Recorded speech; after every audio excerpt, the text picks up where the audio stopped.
Hello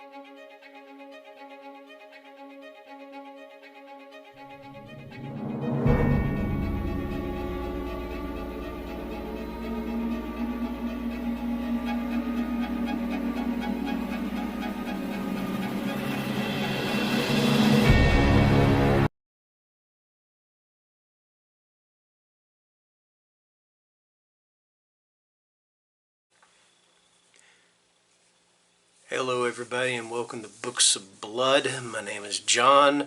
I'm trying to talk as low as I possibly can, but where y'all can also hear me.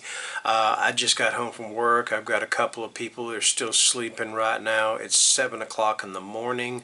But anyway, besides all that, I've got a review of The Headless Boy, and this is by Kelly Owen.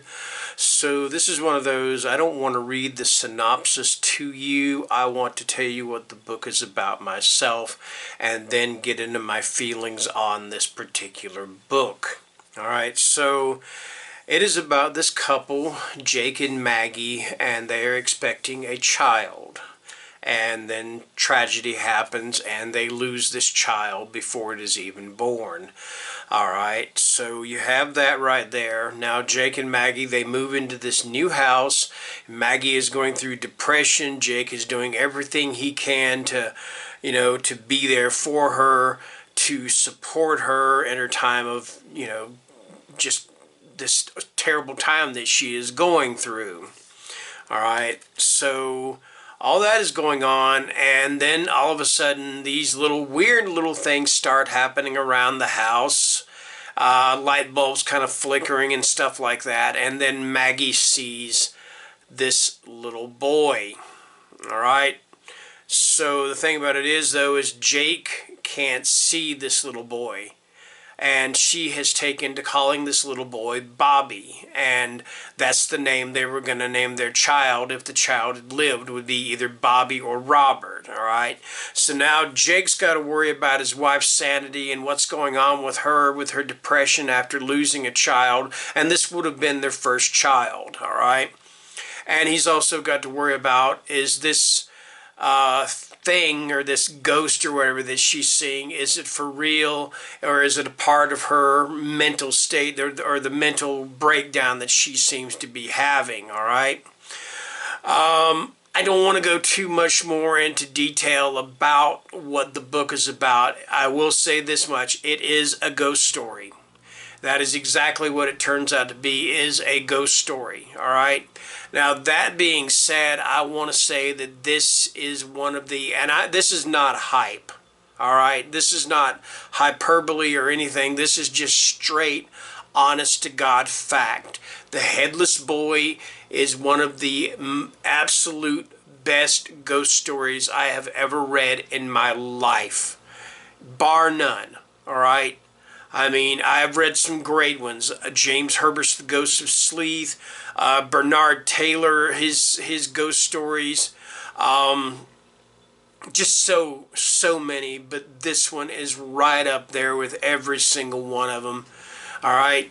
Now, to break that down, there are 3 scenes in this book that sealed the deal for me as to the rating that I give it, and just like I said, to seal the deal for it being one of the best ghost stories of all time, all right? Or that I've ever read. Excuse me, I don't want to say of all time, but that I've ever read. The first one is the very first scene where they find out that their baby has died inside Maggie's womb, and they have to induce labor to be able to get the child out of her. And, they tell her basically she can wait, but they feel like it would be best if she were to just go ahead and get the child out, or get the fetus out, excuse me. And I know this is kind of a trigger. I know I shouldn't, I know that if somebody's gone through this, I'm sorry if you have. I guess I should have given a little bit of a trigger warning beforehand. But the way Kelly Owen writes this scene, as I was reading this, I was almost on the verge of tears. I felt so badly for this young couple, that they're just kind of starting out in life. They're, and they're looking forward to having this child, to living a happy life with this baby, and this happening, I just felt so heartbroken for them. And I owe all of that to Kelly Owen's writing of that particular scene. Okay. Next one is one where Jake, who has not seen Bobby, or he's not really aware that Bobby exists other than outside of his wife's imagination or his wife's mental state, broken mental state. He finally, excuse me, Bobby finally reveals himself to him. And it is a scene that is just so simple in its execution, but at the same time, the way Kelly Owen writes this scene, I had, pardon my expression, I had fucking goosebumps on my skin, just raised up. The hair on the back of my neck was just standing up straight. I mean, it was an absolutely simplistic, very simple, but terrifying scene. All right. Now let's move on to the last scene, or the last thing that sealed the deal for me. I don't want to say where this is in the book because I don't want to give away too much, but this ghost, and you find out that this ghost it's got some ulterior motive, all right? It's not the sweet, innocent little boy that she thinks it is. And that's not really a giveaway or anything like that. You kind of knew that was coming just if you read the synopsis itself. But this ghost threatens Maggie with a threat to me that was just so absolutely horrifying.